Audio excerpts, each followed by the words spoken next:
చెప్పబడుతూ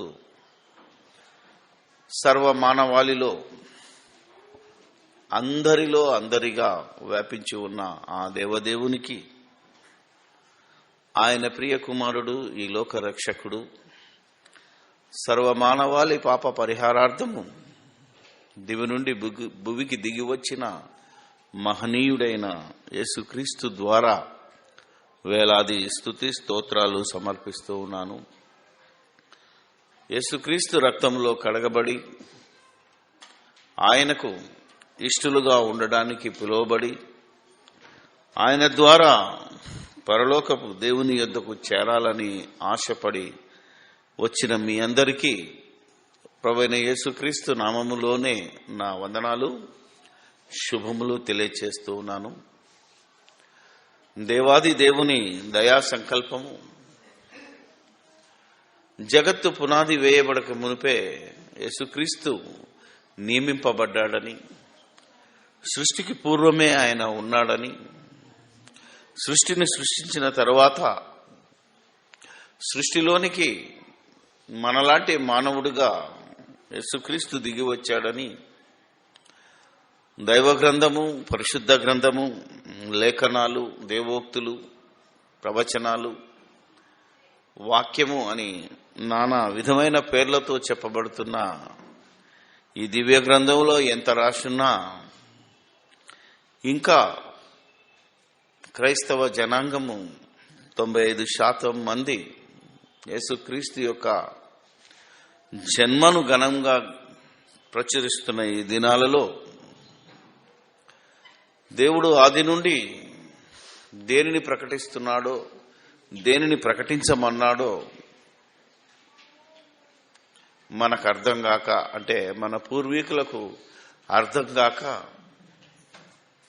ఒక ఆచారాన్ని ఏదైతే ప్రవేశపెట్టారో ఆ ఆచార పరంపరనే ఈరోజు క్రైస్తవ్యం కొనసాగిస్తుందే తప్ప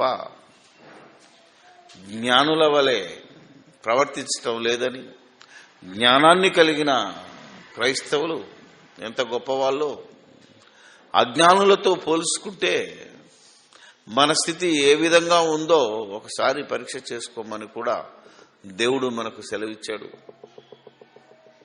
ఈరోజు పాటల ద్వారా, ఎన్నో మాటల ద్వారా మనం ఏమి చేసినా ప్రభువైన యేసుక్రీస్తు ద్వారా తండ్రి అయిన దేవునికి కృతజ్ఞతాస్తుతులు చెల్లించాలని వ్రాయబడి ఉన్నది.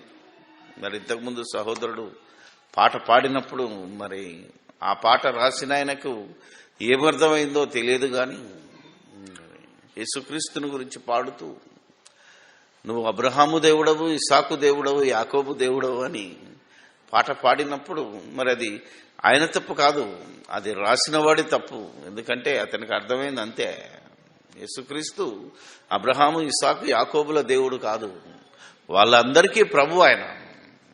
అబ్రహాము, ఇస్సాకు, యాకోబుల దేవుడు పరమందున్న దేవుడు, తండ్రి అయిన దేవుడు. ఆనాడు ఆయనకు పేరు యెహోవా. ఆలోచించాలి మనం. కాలాన్ని బట్టి బైబిల్ను చదివి ఏ కాలంలో ఏది ప్రకటించాలో తెలియకపోవడం మూలానే ఈరోజు ఈ గందరగోళపు పరిస్థితి మనకు దాపురించింది అని చెప్పొచ్చు.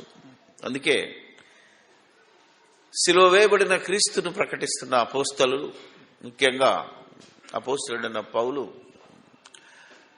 అపోస్తలుడైన యోహాను, ఇలా అపోస్తలుడైన పేతురు, ఎవరైతే మనకు పత్రికలు రాశారో, ఎవరైతే సువార్తలు రాశారో వాళ్ళందరూ క్రీస్తు యొక్క మరి మరణ, సమాధి, పునరుత్థానాలను బలముగా ప్రకటించి యేసు దేవుని కుమారుడని రుజువు చేశాడని బైబిల్ గ్రంథంలో వ్రాయబడ్డా ఇంకా మనము బాలయేసును ప్రకటించటమో, బాలయేసును ప్రతిష్ఠించటమో చూస్తుంటే ఆశ్చర్యం వేస్తుంది. ఒక్కొక్క షాప్లోకి వెళ్ళినా, ఒక్కొక్క హాస్పిటల్లోకి వెళ్ళినా, ఒక్కొక్క ఇంట్లోకి వెళ్ళినా అబో పశువుల పాక, క్రిస్మస్ చెట్టు, గంటలు, అబో వేల కొలది రూపాయలు ఖర్చు పెట్టి దేవుడు చెప్పినటువంటి విషయాలను మనుషులు ప్రారంభించిన ఈ యొక్క ఏంటిది పరంపర ఆచారములను దైవోపదేశములని బోధించుచు ఆచరించుచు ఆరాధించుచున్నారు వ్యర్థముగా. ద మోస్ట్ ఇంపార్టెంట్ పాయింట్ ఏంటంటే వ్యర్థముగా దేవునిని ఆరాధిస్తున్నారు. ఈరోజు ఈ సీజన్ మొత్తం పాటలు అవునా కదా? మీరు ఆలోచిస్తే రారే మన యేసును చూతామంట, అవునా కదా? శ్రీ యేసుండు జన్మించారు. చిన్నప్పుడు నేను కూడా పాడాను కానీ అప్పుడు నాకు తెలియదు మరి, అవునా కదా? నేడు పయాక బెత్లెహేము ఊరిలో ఎంత చక్కని పాటలు. మరి అప్పుడు వాళ్ళు కట్టింది మంచి రాగము మంచి యుక్తంగా పాడారు. కానీ కాలం మారింది. ఎందుకంటే ఒకప్పుడున్న జ్ఞానానికి ఇప్పుడున్న జ్ఞానానికి తేడా వచ్చేసింది. ఎందుకంటే ఈ 2 శతాబ్దాల్లో ముఖ్యంగా ఈ 10-20 సంవత్సరాల్లో ఎలక్ట్రానిక్స్ యుగంలో వచ్చిన విప్లవాన్ని బట్టి మనిషి దేవుడు ఎక్కడున్నాడు అని ప్రశ్నించే స్థితికి వెళ్ళాడు. అంటే దేవుని జ్ఞానము మనిషి జ్ఞానానికి దొరికేది కాదు గనక మనం కూడా దేవుని జ్ఞానాన్ని దేవుని ఆలోచనతో అప్డేట్ చేసుకోవాలి.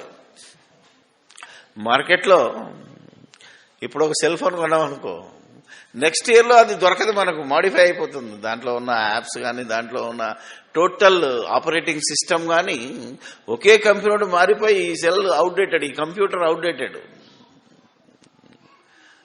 ఒక కెమెరా కొనుక్కున్నా, ఒక యాంప్లిఫైర్ కొనుక్కున్నా, అన్ని రోజు రోజుకు ఒక టీవీ కొన్నా అవుట్డేటెడ్ అవుతున్నాయి లోకజ్ఞానం ప్రకారంగా.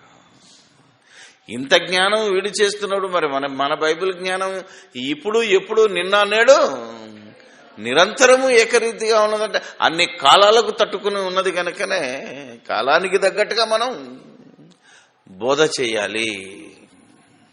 కాలానికి తగ్గట్టుగా మన జ్ఞానం ఉండాలి. అందుకే జన్మదినము కన్నా మరణ దినము మేలు అని ఎందుకన్నాడు? ఆయన మరణాన్ని ప్రచురించమంటున్నాడు. 1 కొరింథీయులకు రాసిన పత్రిక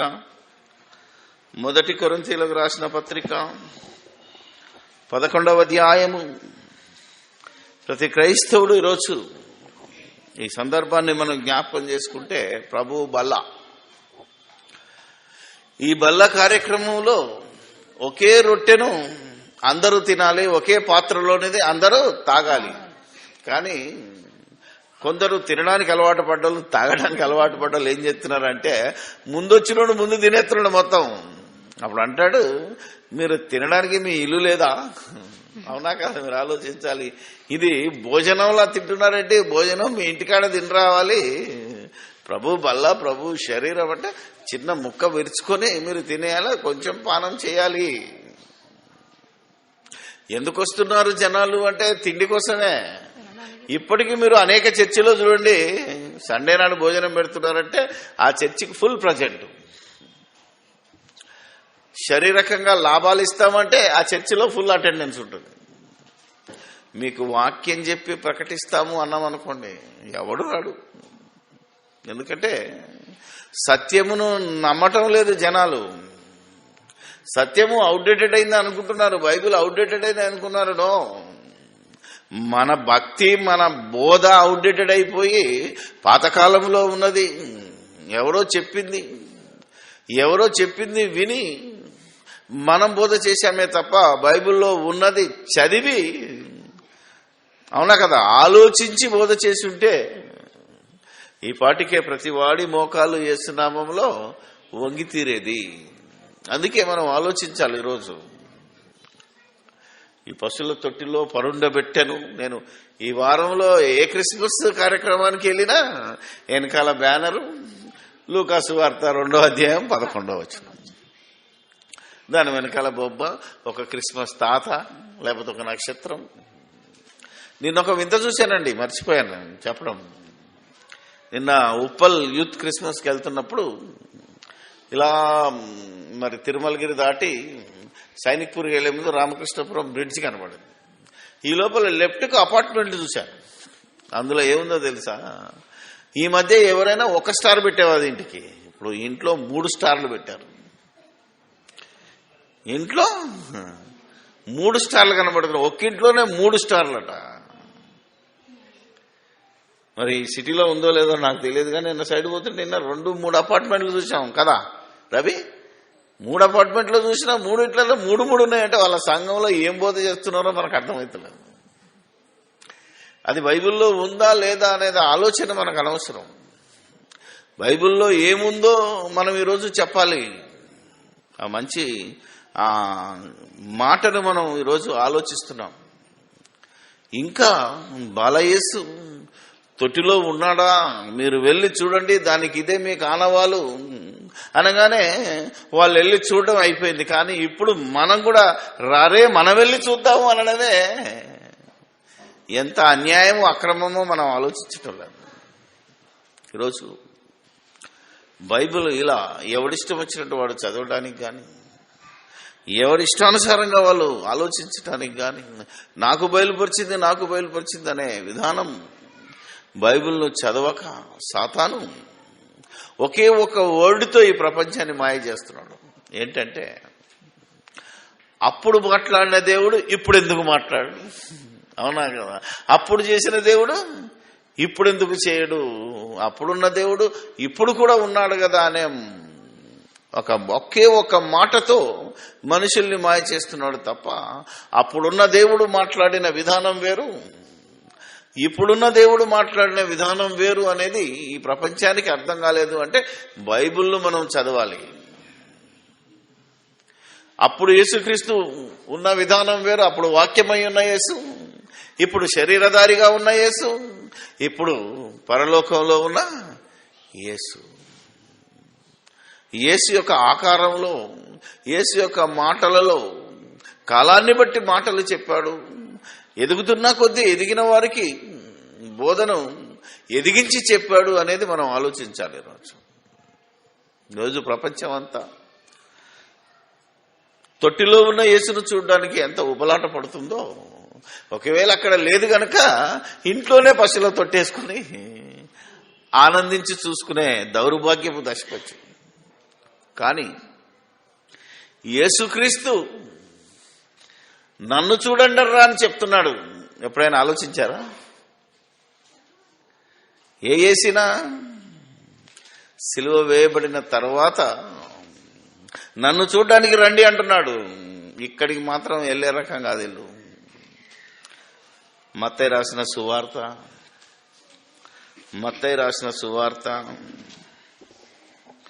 దినదినము మనం ఇంప్రూవ్మెంట్, క్రీస్తు బోధలోని ఒక గొప్ప మాటను మనం ఆలోచిస్తే ఎంత బాగుందో ఇప్పుడు నేను చూపిస్తాను. మత్తయి రాసిన సువార్త 25వ అధ్యాయము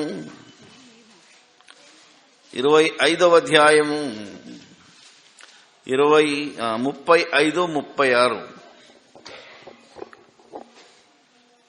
నేను ఆకలిగొంటిని, మీరు నాకు భోజనము పెట్టితిరి. దప్పిగొంటిని, నాకు దాహమిచ్చితిరి. పరదేశినయుంటిని, నన్ను చేర్చుకుంటిరి. దిగంబరినయుంటిని, నాకు బట్టలిచ్చితిరి. రోగినయుంటిని, నన్ను చూడవచ్చితిరి. ఇదేంటే బాబు, మీరు ఎవరిని చూడాలి? ఇప్పుడు మీరు తొట్టిలో ఉన్న యేసును చూద్దామని వెళ్తున్నారా? ఈ ప్రపంచం రోగినై ఉన్న యేసును, దిగంబరునై ఉన్న యేసును, ఆకలిగా ఉన్న యేసును ఆయన చూడరమ్మంటున్నాడు. నువ్వెప్పుడు ఉన్నావా బాబు అని అడుగుతున్నాడు. వీడికి అర్థం కాని భాష. ఈనాడు కూడా వీళ్ళకి అర్థం కావట్లేదు. యేసు ఆనాడు నుంచి మొత్తుకుంటున్నాడు, నన్ను మీరు చూడరండి, నేను ఎక్కడున్నానో ఎలా ఉన్నానో పరిస్థితి ఏంటో ఈరోజు, అలా నన్ను చూడడానికి రండి అని కొందరితో ఏం చెప్తున్నాడు? మీరు ఆల్రెడీ చూడొచ్చారు అంటున్నాడు. కానీ అనేకులు నువ్వెక్కడున్నావు, నువ్వు ఎలా ఉన్నావు, నువ్వెప్పుడున్నావు, మాకు ఎప్పుడు కనపడ్డావు అనుకుంటున్నారు తప్ప యేసును చూడడం ఎలాగా? ఈ పండగకు అలవాటు పడి దండగ ఖర్చులు పెట్టుకుని విపరీతంగా లైట్లు పెట్టుకొని విపరీతంగా కాస్ట్ పెంచుకున్న బట్టలు వేసుకుని దగదగ మెరుచుకుంటూ అబ్బో చూడ్డానికి రెండు కళ్ళు చాలవన్నట్టుగా ఈ మాయాలోకంలో ఈ మాయమయ్యే మనుషులు ఎలా ప్రవర్తిస్తున్నారు అంటే దేవుడు చెప్పిన దాన్ని మర్చిపోయారు. యేసుక్రీస్తు పిలుస్తున్నాడు, నన్ను చూడరండి, నేను తొట్టిలో లేను, నేను పశువుల పాకలో పండుకొని లేను, ఇప్పుడు ఎక్కడున్నాను, నేను ఆకలి కొని ఉంటిని, నేను దిగంబరునై ఉన్నాను, నేను రోగినై ఉన్నాను, నేను ఖైదీ అయి ఉన్నాను, మీరు నన్ను చూడరావాలి, అలా చూడొచ్చినోనికే పరలోకం. అలాంటి యేసును చూడగోరేవారు ఎవరైనా ఉన్నారా? లేదా ఇంకా బాల యేసును చూద్దాం, నడిరేయిలో పుట్టిన యేసును చూద్దామనే క్రైస్తవులు ఈరోజు ఎక్కువైపోయారు ఈ ప్రపంచంలో. ఎక్కడున్నావయ్యా అని అడిగితే ఏమన్నాడైనా, అందుకు నీతిమంతులు, ప్రభువా ఎప్పుడు నీవు ఆకలిగొని ఉండుట చూసి నీకు ఆహారం ఇచ్చితిమి, నీవు దప్పుకొని ఉండుట చూసి ఎప్పుడు దాహమిచ్చితిమి, ఎప్పుడు పరదేశమై ఉండుట చూసి నిన్ను చేర్చుకొంటిమి, దిగంబరుడై ఉండుట చూసి బట్టలిచ్చితిమి, ఎప్పుడు రోగివై ఉండుటయైనను చెరసాలలో ఉండుటయైనను చూచి నీ యొద్దకు వచ్చితిమని ఆయన అడిగారు. అందుకు రాజు, మిక్కిలి అల్పులైన నా సహోదరులలో ఒకనికి మీరు చేసిరి గనుక నాకు చేసిరని నిశ్చయముగా మీతో చెప్పుచున్నానని వారితో అనెను. Wonderful word. అప్పటి నీతిమంతులైతే తెలియకనే చేశారు. ఇప్పుడు మీరు ఆలోచించాలి, ఈ వచనము రాయబడక ముందు ఆ కాలంలో ఉన్న అనేకులు చేశారట. నన్ను చూడవచ్చారు గనక ఇదిగో దేవుడు స్వతంత్రించిన, మీకోసం తయారు చేసి పెట్టిన, నిర్మించి పెట్టిన ఈ నిత్యమైన పరలోకాన్ని మీరు స్వతంత్రించుకోండి అనే మాట చెప్పితే వీళ్ళకి అర్థమవుతలేదు, మేమెప్పుడు ఇచ్చావయ్యా, ఇలాంటి ఒకనికి చేస్తే నాకు చేసినట్టే. వారు తెలియక చేసి యేసుప్రభుతో మాట్లాడుతున్నారు. ఇప్పుడు మనకు తెలిసింది గనక చేస్తున్నామా లేదా? That is my point. అవునా కదా? ఇప్పుడు ఏమైంది? ఇప్పుడు రాయబడింది మనం చదువుతున్నాం, అప్పుడు రాయబడింది లేదు. రాయబడని వాక్యము కొందరికి తెలియకుండా, అర్థం కాని వినబడని వాక్యం ప్రకారంగా వాళ్ళు చేశారు. వాళ్లకు పరలోకాన్ని స్వతంత్రించుకోండి అంటున్నాడు యేసుప్రభు. కానీ వాక్యం రాసి వాక్యం చదవబట్టి మనము క్రీస్తు యేసులోనికి వచ్చిన కాలం నుంచి ఈరోజు మనం చదువుతున్నాం. ఏ సంవత్సరం నువ్వు ఆకలిగా ఉన్న వాళ్ళ దగ్గరికి వెళ్ళి అన్నం పెట్టావు?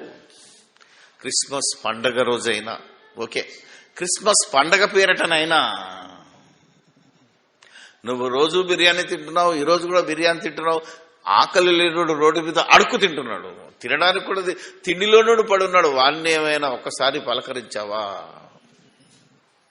10,000 ధరించే సూట్ వేసుకుంటున్నావే తప్ప కనీసం 10 రూపాయలు లేదా ఒక 100 రూపాయలు పెట్టి ఒక దుప్పటి కొనిచ్చి వణుకుతున్న వాడిని చలిని ఆపగలుగుతున్నావా? అందులో ఆనందం లేదా?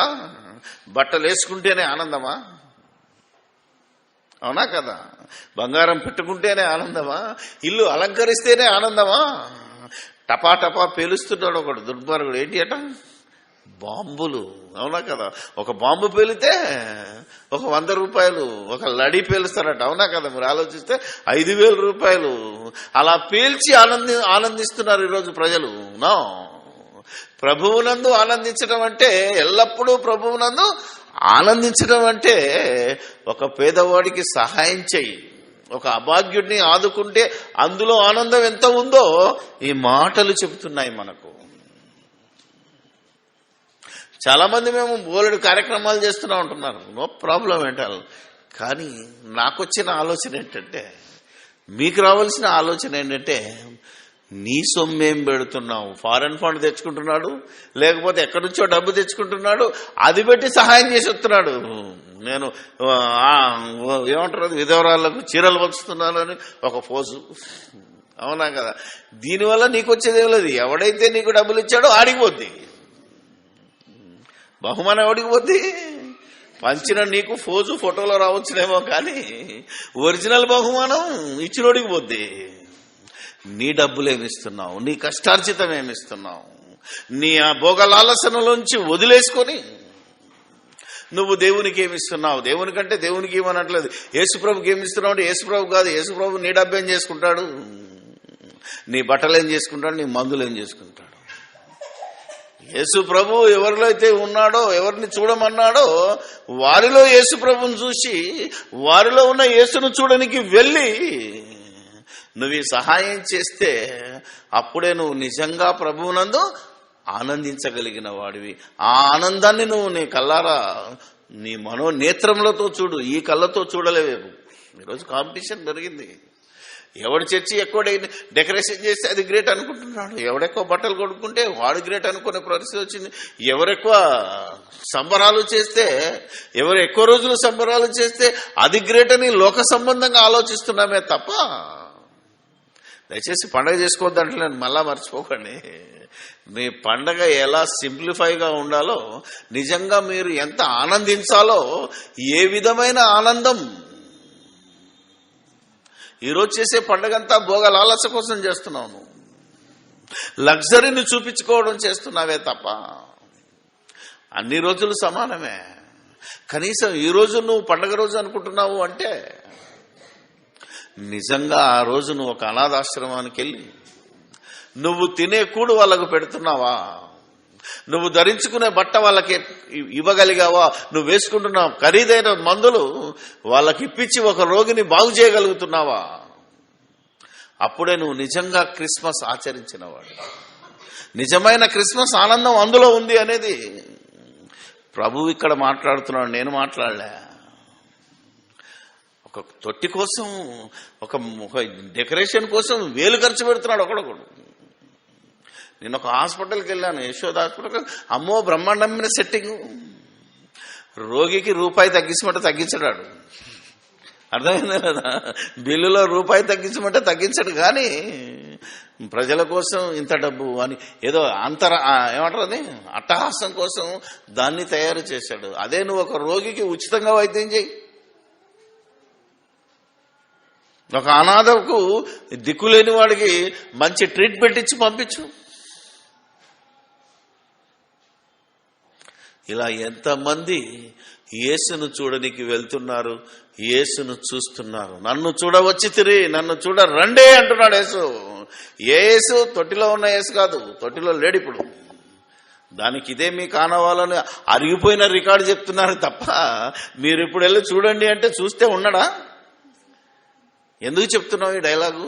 ఒక గొల్లలకు ఎప్పుడో ఒక అనామకులకు చెప్పిన వారు చేసిన దాన్ని మనం చేస్తున్నామే తప్ప సిలువ వేయబడిన క్రీస్తు.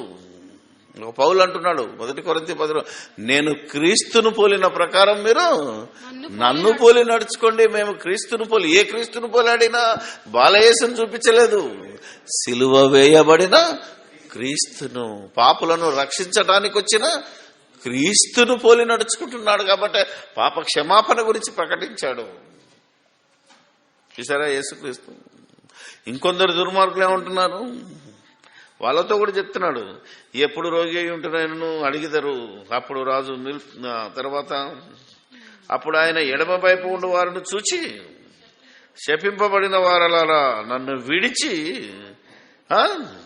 అపవాదికిని వాని దూతలకును సిద్ధపరచబడిన నిత్యాగ్నిలోనికి పోవుడి. నేను ఆకలి గొంటిని, మీరు నాకు భోజనం పెట్టలేదు, నాకు భోజనమే పెట్టలేదు, తప్పిగొంటిని మీరు బాగా తిన్నారు. అర్థమైందా లేదా? మీరు పండగ పేరు చెప్పుకొని మీరు బాగా తిన్నారు, నాకు భోజనం పెట్టలేదు. దాని అర్థం అది. పరదేశినై ఉంటిని, నేను పరదేశి, చేర్చుకొనలేదు, మీరు నన్ను చేర్చుకొనలేదు.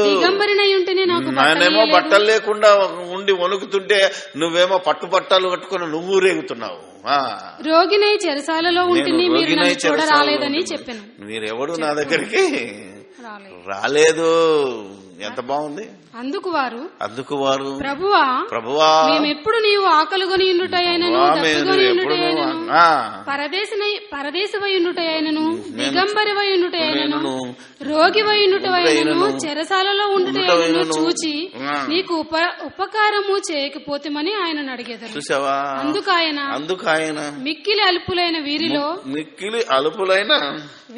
వీరిలో ఒకనికైనను మీరు ఇలాగు చేయలేదు గనుక, ఒకనికైనను మీరు ఇలా ఎలాగూ చేయలేదు గనుక నాకు చేయలేదని మీతో నిశ్చయముగా చెప్పుచున్నానని వారితో అనును. వీరు నిత్య శిక్షకును నీతిమంతులు నిత్య జీవమునకు పోవుదురు. మనుష్య కుమారుడు తన మహిమ గల సింహాసనం మీద ఆల్రెడీ కూర్చున్నాడు. ఇప్పుడు దేవుని కుడిపార్శ్వమున కూర్చొని ఈ ప్రపంచానికి తీర్పు తీరుస్తున్నాడు. ఈ ప్రపంచాన్ని పరిపాలిస్తున్నాడు.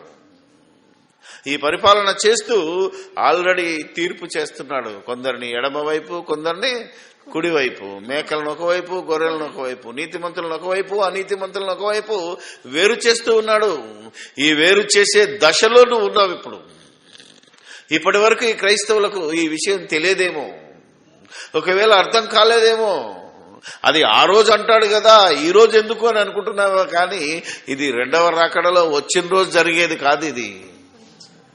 ఇది ఈ రోజు జరుగుతున్నది. క్రీస్తు న్యాయపీఠం ముందు మనం ఇప్పుడు నిలబడి ఉన్నాం. ప్రతి దినము ఈ వాక్యము మనకు తీర్పు తీరుస్తుంది.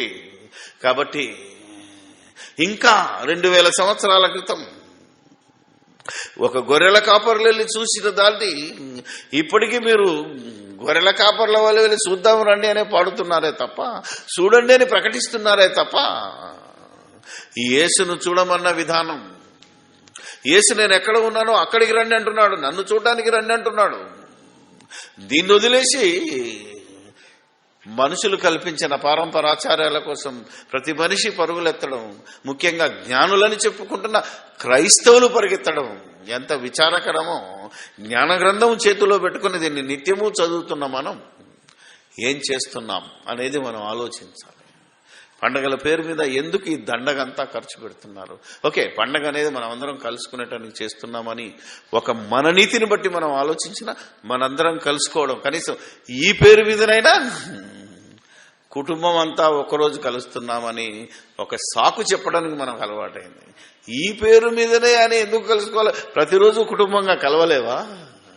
ఈరోజు జన్మదినం అనుకునే ఎందుకు కలుస్తున్నావు? వేరే రోజు పెట్టుకొని దేవునికి కృతజ్ఞత చెల్లిద్దాం రా, దేవునికి ఆరాధిద్దాం రా, దేవునికి మహిమ తెద్దాం రా అని ఒక దినం పెట్టుకొని మీరు కూడలేకపోతున్నారు. మనుషులు పెట్టిందే రైట్ అంటున్నారు. ఆ రైట్ను కూడా ఎలా? ఇది క్రీస్తు మొదటి రాకడ దినం అని చెప్పడం లేదు, కానీ క్రీస్తు జన్మదినం అనే చెప్పడం మూలానే క్రీస్తుకి ఎంత అన్యాయం జరుగుతుందో, క్రీస్తుకి ఎంత అవమానం జరుగుతుందో ఈరోజు మనం చూడాలి. ఈరోజు తెలివి కల్ల వాళ్ళు, ఈరోజు ఈ దేశం మాది అంటున్న వాళ్ళు, వాళ్ళ అబ్బ సొత్తేమో మనకు తెలియదు, కానీ వాళ్ళ అయ్య కొన్నడో తయారు చేసాడో తెలియదు. ఇది మా గడ్డ అంటున్నారు. మా అయ్య కూడా ఇన్నే పుట్టాడు, మరి ఇది కూడా మా గడ్డే. కానీ వాళ్ళు ఒక వాదన తెచ్చారు ఏంటంటే, మా గడ్డ మీద పుట్టిన గ్రంథాన్ని వదిలేసి, అవునా కదా, ఈ గడ్డ మీద పుట్టిన ఈ గ్రంథాలన్నీ, వేదాలు కానీ భగవద్గీత కానీ ఇవన్నీ, వీటిని వదిలేసి విదేశీ గడ్డ మీద పుట్టిన బైబిల్ గ్రంథాన్ని మీరు నమ్ముతున్నారు, కాబట్టి మీరు విదేశానికి వెళ్ళిపోండి అనే ఒక కొత్త డైలాగ్ వస్తుంది ఈరోజు. సరికొత్త వాదన తెస్తున్నారు. ఈ వారంలో అయితే అదే. నిన్న మొన్న ఒక క్రైస్తవులకు ఒక శుభవార్త దొరికింది. ఈ తెలంగాణ రాష్ట్ర ముఖ్యమంత్రి కొన్ని ప్రత్యేకమైన వరాలు ఇచ్చాడు. నిజంగా దేవునికి స్తోత్రం. మనమంతా ఆయనకు వందనాలు చెప్పక తప్పదు. ఎందుకంటే ఎన్నో రోజుల నుంచి ప్రార్థన చేస్తున్న ఈ హక్కులు అనేటివి నేను ఈ రాష్ట్రంలో ఉన్న వాళ్ళకి కల్పిస్తానన్నప్పుడు, ఇక నిన్న ఆ రోజు నుంచి ఈ రోజు వరకు చర్చిల్లో ఈ యొక్క మనువాదులు రెచ్చిపోతున్నారు. మైనారిటీ పీపుల్ రెచ్చిపోతున్నారు మెజారిటీ వాళ్ళ మీద. ఎందుకంటున్నాము అంటే, మనల్ని మైనారిటీ చేశారు, వాళ్ళు మెజారిటీ అనుకుంటున్నారు, కానీ వాళ్ళు మైనారిటీ 3% ఉన్నారు వాళ్ళు జనాభా లెక్కల్లో. మనం 20% ఉన్నాం. అర్థమైందా లేదా? కానీ ఉల్టా అయిపోయింది. ఈరోజు అదే చర్చలు జరుగుతున్నాయి. వీళ్ళు వెళ్ళిపోలేదు మా గడ్డ. ఎందుకంటున్నారు అలా మాట? మనమే నేడు పాయాక బెత్లెహేము శ్రీ యేసుండు జన్మించే, కాబట్టి బెత్లెహేములో జన్మించాడని నువ్వు చెప్తున్నావు కనుక వాళ్ళు విదేశంలో జన్మించినాడు మాకెందుకు అంటున్నారు. అంతకీ ఆయన బెత్లెహేములో జన్మించలేదని, పరలోకంలో జన్మించాడని ఎంతమంది చెప్తున్నారు ఈరోజు. అసలు వాదనకు ఆన్సర్ ఉండాలి తెలుసా మీకు? అసలు భారతదేశం ఇప్పుడు ఏదైతే ఎన్ని రాష్ట్రాలు ఉన్నాయి? 29 రాష్ట్రాలు ఉన్నాయి. 29 రాష్ట్రాలు కలిగిన ఈ భారతదేశం ఎప్పుడు ఏర్పడిందో తెలుసా? 1947 నుంచి అఖండ భారత్గా పిలుచుకుంటున్నాం. ఓన్లీ 47. అప్పుడు తెలంగాణ స్టేట్ కలవలేదు ఇంకా అందులో, అవునా కదా, 56లో కలిసింది. ఆలోచించగలిగితే అప్పటి నుంచి భారతదేశం, ఒకవేళ 1940కి వెళ్తే అప్పుడు పాకిస్తాన్ ఇండియానే, బంగ్లాదేశ్ ఇండియానే. ఆలోచించండి మీరు. ఇంకా ఒక 100 సంవత్సరాలకో ఇంకొక 1000 సంవత్సరాలు వెనక్కి శ్రీలంక, బర్మా, అవునా కదా, మీరు ఆలోచించే మలేషియా, సింగపూర్ అన్ని భారతదేశం కిందనే ఉన్నాయి. ఆలోచించగలిగితే ఒకప్పుడు నేపాల్, చైనా ఇవన్నీ భరత ఖండం అన్నారు, లేదా ఆసియా ఖండం. సారీ, ఇప్పుడు వీళ్ళు అంటున్నారు ఆసియా ఖండము కూడా. దీన్ని ఏమన్నారో తెలుసా? జంబూ ద్వీపం అన్నారు. ఆసియా ఖండం కూడా కాదు, జంబూ ద్వీపం. మరి అప్పుడు ఒకే దేశం. 2000 సంవత్సరాలకు వెళ్తే ఆసియా ఖండం కూడా మనదే కనుక యేసుక్రీస్తు ఆసియాలో పుట్టినోడు. అవి ఇప్పటి యూదే దేశం, అప్పటి యూదే దేశం, ఇప్పటికీ ఇండియా కలిసే ఉన్నాయి. ఒకే రాజుల పరిపాలన కింద ఉన్నప్పుడు అది విదేశం ఎలా అవుద్ది? ఇలా ఆలోచించినా వాళ్ళ వాదన రైట్ కాదు, అవునా కదా? ఇలా ఆలోచించినా వాళ్ళ వాదన రైట్ కాదు. కానీ అలా చరిత్ర ప్రకారంగా మనం ఎందుకు మాట్లాడు? మన దగ్గర బైబిల్లో అథెంటిక్ ఎవిడెన్స్ ఉన్నది ఏంటంటే ఆయన అసలు భూమి మీద పుట్టినోడే కాదు. ఆలోచించాలి మనం. అందుకే యేసు ప్రభువు ఏమంటున్నాడు తెలుసా? యోహాను సువార్త 17వ అధ్యాయం 5వ వచనంలో ఇది చెప్పు, తండ్రి లోకము పుట్టక మునుపు నీ యొద్ద నాకు ఏ మహిమ ఉండెనో ఆ మహిమతో ఇప్పుడు నిన్ను నీ యొద్ద మహిమపరచుము. దేవుడు మహిమపరచాలంటే, దేవుడు ఎవరిని ఎక్కడ ఎప్పుడు ఆయన కూడా మహిమపరచాలంటే ఆయనే మహిమపరచుకోలేడు. తెలుసుకోలేదో?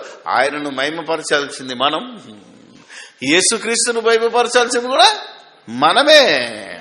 చెట్లు పుట్టలు కాదు, సృష్టి కాదు. ఈ సృష్టిలో ఉన్న ప్రతి జీవికి యేసుక్రీస్తు యొక్క గొప్పతనం ఏందో మనం తెలియజేయాలి. ఆయన అడిగాడు, దాన్ని మనం చేయాలి. ఇంతకీ లోకము పుట్టక మునుపు నీ యొద్ద అంటే ఈ లోకము పుట్టక ముందే యేసు ప్రభు పరలోకంలో పుట్టాడు. పరలోకంలో పుట్టినోడు భూమి మీదకి దిగి వచ్చాడు, గర్భమందు పడ్డాడు. అలా పడడానికి పరిశుద్ధాత్ముడు సహాయం చేశాడు. తెలుసా మీకు? పరిశుద్ధాత్మ నిన్ను కమ్ముకుంటుంది.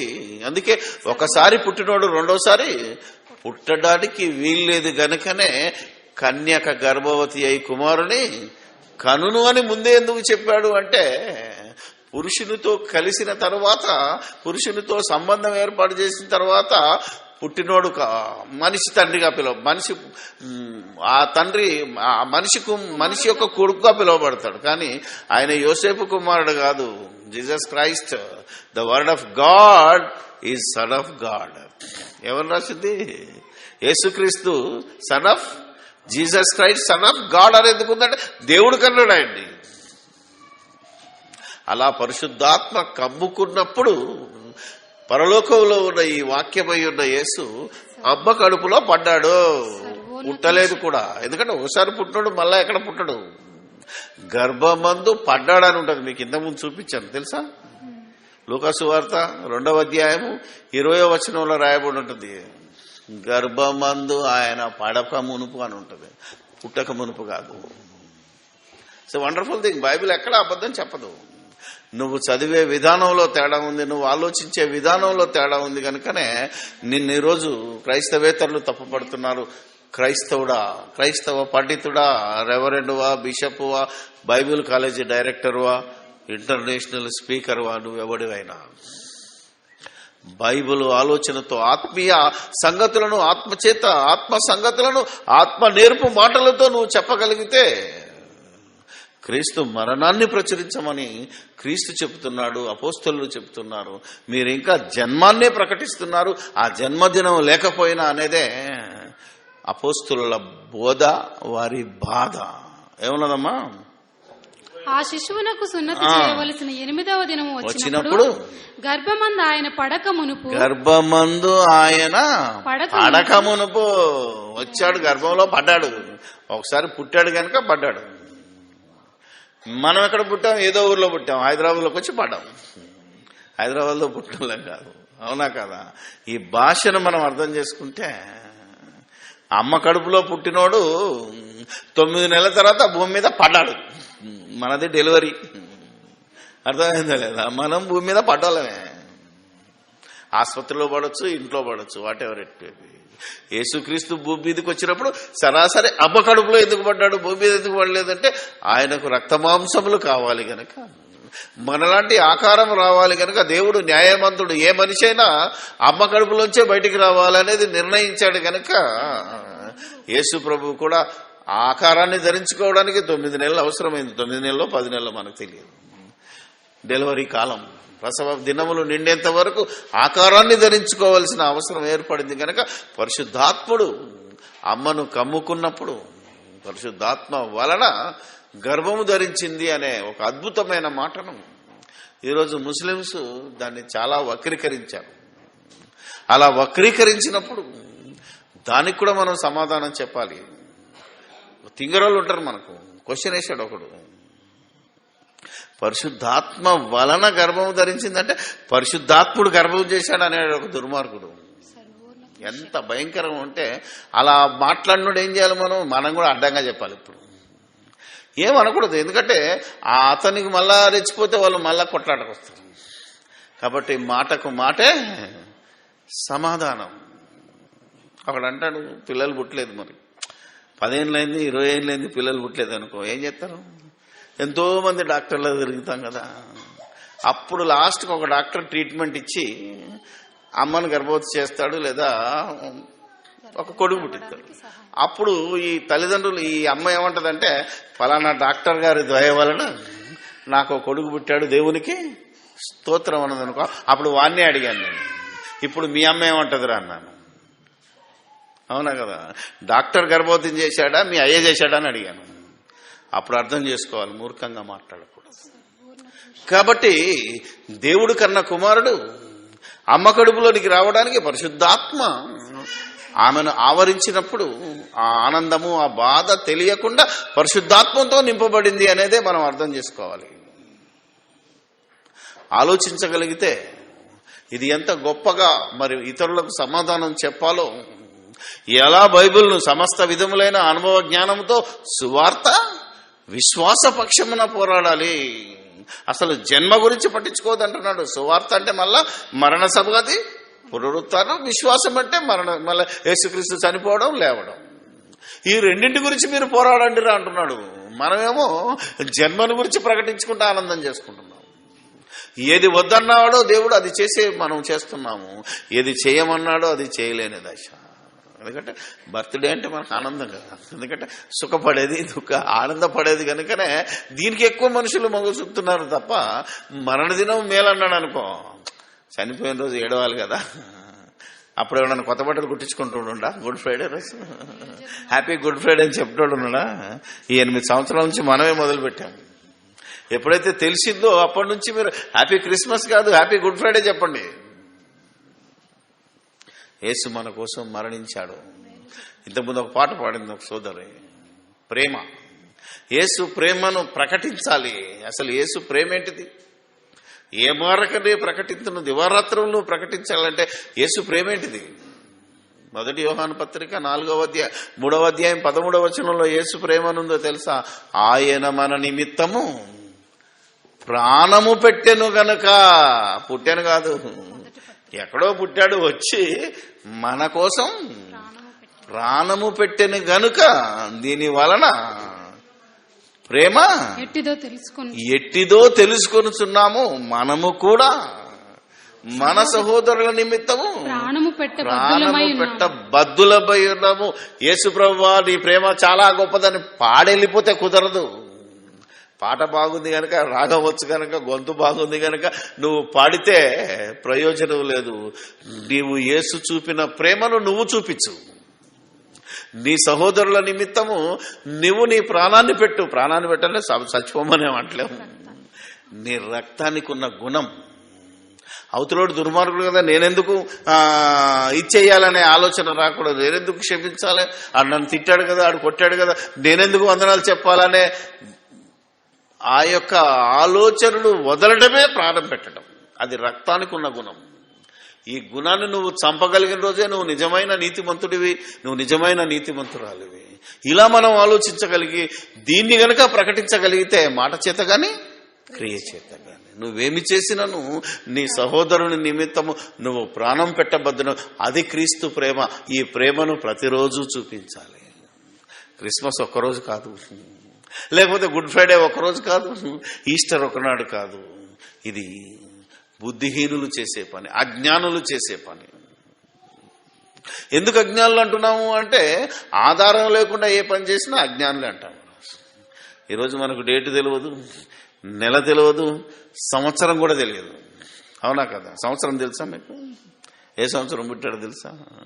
మనం వాళ్ళలాగానే అయిపోయాం. ఎందుకంటే వాళ్ళు దేవుళ్ళకు పుట్టినరోజులు చేస్తున్నారు, దేవతలకు వాళ్లకు డేట్ తెలియదు. తెలుసా మీకు? ఆలోచించాలి మనం. కరెక్ట్ డేట్ చెప్పమని చూద్దాం. మంత్, నెల, సంవత్సరం 1,00,000 సంవత్సరాలు అంటాడు. ఎవడికి తెలుసు? ఎవడు దూరం వచ్చాడు? 4,00,000 సంవత్సరాలు అన్నాడు అనుకో, ఎవడికి తెలుసు? అప్పటికి ఎవడున్నాడు, ఎవడు లేడు? అసలు మానవ ఆవిర్భావం అయిందా లేదా అనేది కూడా తెలియదు చరిత్ర ప్రకారంగా. అందుకే యేసుకు బర్త్ ఉన్నది. అది నేడు నేను నిన్ను కని ఉన్నాను అన్నాడంటే ఆ నేడు పరలోకంలో ఉన్నప్పుడు కన్నాడు అనేది ఆ డేటు మనిషికి తెలియదు. కనుకనే క్రైస్తవులు ఏమంటున్నాడంటే ప్రతిరోజు పండగ చేసుకోండి. ఎలా?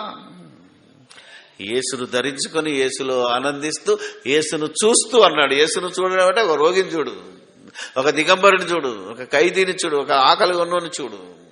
అలా యేసును చూడొచ్చి వారికి పెట్టి ఆలోచించాలి. మీరు ఆలోచిస్తే అర్థమవుతుంది. ప్రారంభంలో యూదులకు కూడా చెప్పాడు, 2 అంగీలంటే ఒక అంగి ఇచ్చేయి, 1 మైలు దూరం రమ్మంటే 2 మైళ్ళ దూరం వెళ్ళమన్నాడు. అనవసరంగా ఏముంది దగ్గర లంచం తీసుకోకన్నాడు. ఇప్పటికీ లంచాలు తీసుకునేది మనమే, వాటిని హుండీలో వేసేది కూడా మనలే, మనుషులే. ఆలోచించాలి. ఎందుకంటే భయము, భక్తి అనేది ఒకటి వచ్చింది మధ్యలో. ఏదో భయపడుతున్నట్టు నటిస్తూ అపనంగా వచ్చిందని మళ్ళా హుండీలో వేస్తున్నాడు. కష్టార్జితం ఏమేస్తున్నాడు? కష్టపడ్డది ఎవరేస్తున్నారో ఒకసారి మీరు ఆలోచించండి. నీ కష్టపడ్డది నువ్వు ఎంతమందికి పెడుతున్నావు? అలా ఊరికే పెడితే నేనేమైపోవాలంటూ వాళ్ళు ఉన్నారు. నువ్వేమైపోతావు? ఏం తీసుకెళ్తావు? ఈ నుంచి ఏమైనా తీసుకెళ్తావా? ఏం తీసుకెళ్ళలేవు కదా. మరి ఎందుకు బాధపడుతున్నావు? ఎక్కడైతే ఇచ్చినవో ఈ లోకంలో నువ్వు సంపాదించింది నీ ఎంబడి రాదు. మొన్న ఒక ఆయన ఫేస్బుక్ లో పెట్టాడు, ఏం సాగర్ కరెక్టా కదా? నువ్వెవరికైతే ఇచ్చిందో అది నీకు మిగులుతుంది. నీ బ్యాంక్ బ్యాలెన్స్ ఎంత ఉందో అని చూడకు, నీ బంగారం ఎంత ఉందో అని చూడకు, నీ అల్మారాలు నీ బట్టలు ఎన్ని ఉన్నాయని చూడకు. ఇవేవి నీ ఎంబడికి రావు. కానీ ఇతరులకు ఎంతైతే దానం చేస్తావో, రోగికి అన్నం పెడతావా, హాస్పిటల్ ఉన్నోనికి ఇది చూస్తావా, దుప్పటి కప్పుతావా, ఏం చేస్తావో అదే నీకు మిగులు. Balance is that. అది పరలోకంలో ధనం కూర్చుకోవడం అంటే. నువ్వు విడగూర్చుకున్నది నీ ఎంబడి రాదు. కాబట్టి ఎంతమంది పరలోకపు బ్యాంకులో ధనాన్ని సమకూరుస్తున్నారు? అప్పుడే నీకు పరలోకం. నా నీతి నాది, నేను నీతిమంతుణ్ణి అనకు. అది నీ నీతి మురికి గుడ్డలతో సమానము. దేవుని నీతిని గురించి ఆలోచించు, దేవుని నీతి ప్రకారంగా బ్రతకడానికి ఆలోచించు. అప్పుడే నువ్వు నిజంగా పండుగ చేసుకోవడానికి అర్హుడు. ఆ పండుగ రోజు చేసుకో, వద్దంటలేవు. ఎవ్రీడే చేసుకోమన్నాడు. చేసుకునే విధానం, చేసుకునే పద్ధతి గురించి ఆలోచించుకొని మీరు పండుగ చేసుకోమంటున్నాడు. దేవునికి స్తోత్రం. ఈ కొద్ది మాటలు దేవుడు మరి దీన్ని అధికంగా ఫలింప చేయాలని, దేవుని కృపా మహదైశ్వర్యాలు ఎల్లప్పుడూ మనకు తోడుగా ఉండాలని దేవునికి మొరపెట్టి, ఆ మొరపెట్టిన ప్రకారంగా దేవుని ఆశీస్సులు పొంది దాని ప్రకారంగా ప్రవర్తించి మన ఆత్మలను రక్షించుకుందాం. మనలో ఉన్న దుష్టత్వాన్ని మానేద్దాం. ఎందుకు అనే మాట కానీ, అప్పుడు చేసినవాడు ఇప్పుడెందుకు లేదు, ఇప్పుడు బేవెద్దుకు సుఖపడకూడదు, ఇప్పుడు బేవెద్దుకు కష్టపడాలి అనే క్వశ్చన్ మార్కులు లేకుండా ఉన్న కాలాన్ని సద్వినియోగం చేసుకొని దేవుడిచ్చిన ఆజ్ఞల ప్రకారంగా, క్రీస్తు మాట్లాడిన మాటల ప్రకారంగా, సిలువ వేయబడిన క్రీస్తు బోధ ప్రకారంగా మనం ఈరోజు ప్రవర్తిస్తేనే యేసుక్రీస్తు న్యాయపీఠం ముందు నిలబడ్డ వాళ్ళం అవుతాము. అటు మేకల్లోనికి వెళ్లకుండా గొర్రెల వైపు వెళ్ళడానికి ప్రతి క్షణము ప్రయత్నం చేద్దాం. ప్రతి నిమిషము సిలువలో వేలాడిన యేసును చూద్దాం. పశుల తొట్టిలో పరుండబెట్టిన యేసును చూడాల్సిన అవసరం మనకు లేదు. ఆనాటి యూదులకు లేదు, మనకు లేదు, క్రైస్తవుడైన వాడికి ఎవడికి లేదు. ప్రార్థన చేసుకుందాం. పరిశుద్ధుడా, ప్రేమ నమ్మకం కలిగిన మా ప్రియ పరలోకపు తండ్రి, మీ ఘనమైన నామానికి వేలాది స్తుతి స్తోత్రాలు సమర్పిస్తూ ఉన్నాం. మీ ప్రియ కుమారుడు మా రక్షకుడైన యేసుక్రీస్తును ఏ రీతిగా ప్రకటించాలో ఆయన మరి ప్రభు బలలో పాల్గొనేటప్పుడు కూడా ఇదే మాట చెప్పారు. ఆ రొట్టెను తిని ఆ పాత్రలో నిండి తాగునప్పుడల్లా ఆయన మరణాన్ని ప్రచురించాలి.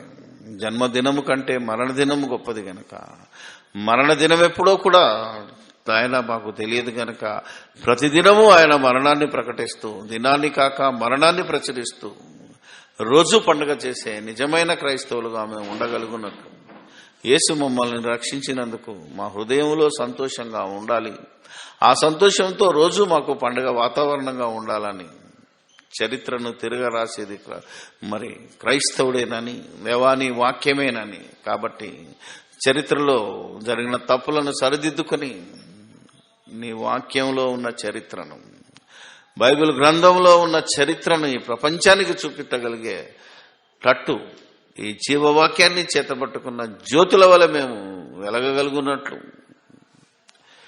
జీవము లేని కరెంటు బల్బుతో వెలిగే కాగితపు చుక్కలను చూపించకుండా నిజమైన చుక్కలుగా మేమీ లోకానికి కనబడగలుగున్నట్లు, మేమే జ్యోతులమై అనేకులను క్రీస్తునొద్దకు నడిపించగలుగున్నట్లు నీ కృపా, నీ కాపుదల, నీ సన్నిధి దయచేయమని, యేసు ఎక్కడున్నాడో వెతికి మేము చూడగలుగున్నట్లు దేవా సహాయం దయచేయమని, ఆకలి ఉన్న వారిలో, దిగంబరులలో, రోగి అయిన వారిలో, చెరసాలలో ఉన్న వారిలో, బీదలైన వారిలో ప్రతి ఒక్కరికి మేము సువార్తను ప్రకటించి దేవా అందులో ఉన్న యేసును చూసి ఆనందించగలిగే గొప్ప మనసును ఈ క్రైస్తవ ప్రపంచానికి, క్రైస్తవులైన వారందరికీ, పండితులకు, దేవా అధికారులకు, అనధికారులకు అందరికీ ఈ జ్ఞానము అందగలుగునట్లు సహాయము దయచేయమని సమస్తము మీకే స్తుతి స్తోత్రాలు సమర్పిస్తూ మేము మళ్ళీ కలుసుకునేంత వరకు మమ్మల్ని అందరినీ మీ చేతికి అప్పగించుకుంటూ